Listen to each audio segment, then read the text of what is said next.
From big names like RDJ and Cillian Murphy being assassins, to franchise veterans like Halle Berry and Donnie Yen coming back, these are the actors Chad Stahelski wants for John Wick Chapter 5. There's a lot of speculation going around, but one thing's for sure, Lionsgate really wants the next Wick chapter to happen. The franchise crossed the billion-dollar mark with the release of Chapter 4, so it's understandable that they'd want to keep the train moving. But Chad's not 100% certain about it yet. And no one would blame him if he refused to do another one. He doesn't want to taint the memories of a franchise he helped catapult into mainstream media. Besides, Chapter 4 brought John's journey to a meaningful conclusion. He finally escaped his demons, helped out his closest allies, and delivered the final blow to the Marquis de Gramont. It's as perfect as a John Wick movie can get. And the thing is, there's tons of fans who don't want the franchise to continue. Like, seeing Keanu pick up the nunchucks again would obviously be awesome. He's one of the few actors in Hollywood doing his own stunts, but doing a fifth one might risk everything the franchise helped build since 2014. Still, some people do still want a fifth movie to happen, and they want bigger and bigger actors joining the franchise this time. There's a whole list of fan casts on Reddit, but some of my personal favorites for a future Wick movie are Dave Bautista, Jason Statham, Tom Cruise, and Tom Hardy. They can pull off their own stunts and fight choreography. They're stand-up gentlemen, and they'd fit right into Wick's world. Then there's Chad's own personal list of actors that he really wants to work with. The first few names on that list are Cillian Murphy, Robert Downey, and Charlize Theron. I can already imagine the three of them as shadowy, high-table figures, with Charlize being their right-hand woman. It's an exciting idea, and fans would love to see the three of them in a future Wick movie.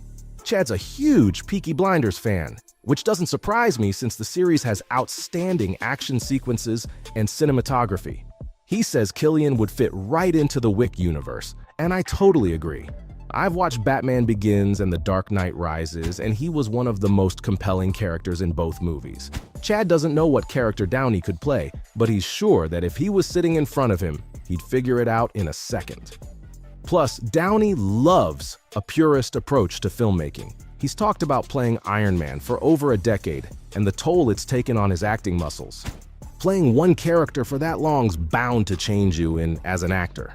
You come off one blockbuster after another and have certain go-to tricks that the audience goes crazy for. What makes Tony iconic is his huge ego coupled with his charm and wit. Downey made an unlikable billionaire, one of the most beloved MCU characters of all time. And yet he felt like he'd lost touch with a more traditional form of filmmaking and acting. That's why he signed on for Oppenheimer.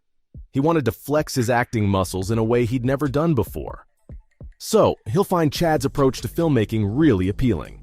John Wick focuses on practical effects and stunt work, and its characters are incredibly compelling and well-developed.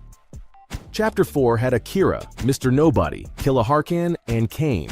Each of them had a distinct personality that set them apart. So I'm sure Chad will come with a similar role for Downey if and when it happens. As for Charlize, it's a no-brainer. Her work in Atomic Blonde was the stuff of legend. She had to do 20 to 30 consecutive moves without cuts or breaks, and that takes serious training to accomplish. David Leitch, who directed Blonde and co-directed the first Wick, hinted that there could even be a crossover between the two. There's no story yet, and it may or may not happen, but he's talked to Charlize and Keanu about it, and they're totally down for it if there's a good story behind it. Like, imagine a hand-to-hand fight scene between John and Lorraine Broughton. They've got different fighting styles and characteristics that'd make for a really interesting battle. The winner's up for debate, but I bet it'd end in a stalemate. And that's if Lionsgate goes through with another Wick sequel. Joe Drake, current president of Lionsgate Motion Picture Group, said that Chapter 4's ending could be interpreted in many ways. Maybe John's dead, maybe he isn't. He asks Winston to take him home, but it immediately cuts to his tombstone next to his wife. He might be underground, or even in Russia. No one knows. The Bowery King asks Winston whether he's in heaven or hell, and Winston simply chuckles, like there's an inside joke between him and the audience. It's like Wink saying, "Don't worry, there's no place above or below that could hold Baba Yaga, so clearly there's room to bring him back." That's what the studio wants anyway. But like I said earlier, Chad's not sure. He's happy that he's being called back for another movie. It's a huge honor for a director to be called back so many times, but he doesn't have a cool pitch just yet. There's action sequences and subplots that were left on the cutting room floor that he might want to do for the fifth movie. But until he gets Keanu in a room and they hash out the details, there's no way to move forward on it. What really concerns him, though, is that they can't pull the same trick twice. Every Wick movie goes bigger and bolder than the previous one. Like, if you go back and watch the first one, it's more grounded than the ones that came after it. Chapter 2 added longer takes, labyrinths, and car stunts, and Chapter 3 upped the ante by adding new locations, even longer action sequences, and more interesting characters, like the Adjudicator, Zero, and Sophia. Lots of fans wish Zero hadn't died in the end, cause it'd leave room for Mark Dacascos to make a comeback. He was one of the most interesting and unintentionally hilarious characters in the movie. There was a self-aware charm about him where he knew how legendary John is, and he ends up fangirling to him about his adventures, as if he's grown up watching Baba Yaga on his favorite TV show. It's okay if he doesn't show up in a future movie, though. There's already plenty of characters who deserve a second run. There's Sophia, who only appeared for the Morocco section of Chapter 3 before going her own way. And there's also Akira and Kane, who left things at a cliffhanger in Chapter 4's post-credit scene. The fifth movie could begin where the last one left off, and start Kane's journey with a huge action set piece. He'd realize he needs help, and goes to find Sophia, someone he might have worked with in the past.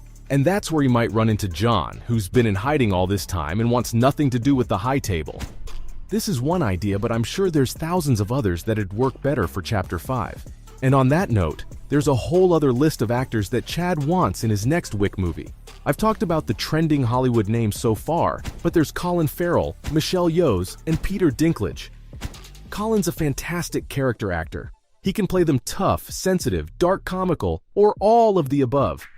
Take the Penguin in Batman, for example. A character like that for the Wick universe would be a perfect addition to the growing list. And there's Michelle, who worked with Chad on a commercial many years ago. He's wanted to work with her ever since, and I'm sure her performance in Everything Everywhere All at Once made him even more determined to make it happen. Dinklage, on the other hand, would be a great harbinger, don't you think? I don't think he'd be a good or a bad guy. He'd be the neutral party who simply wants everyone to follow the rules set by the High Table. Actually, if Dinklage's name's on the table, then so is Sean Bean's. The two of them worked together in Game of Thrones, and their chemistry would be electric. Chad called their performances in the show absolutely magical, so it's understandable that he'd want them in Chapter 5. Out of all his choices, though, the three actors that stand out are Matt Damon, Hugh Jackman, and Jackie Chan. I think it's pretty self-explanatory why they'd be perfect allies for John, but what makes them more compelling is how well they share the screen with everyone they work with.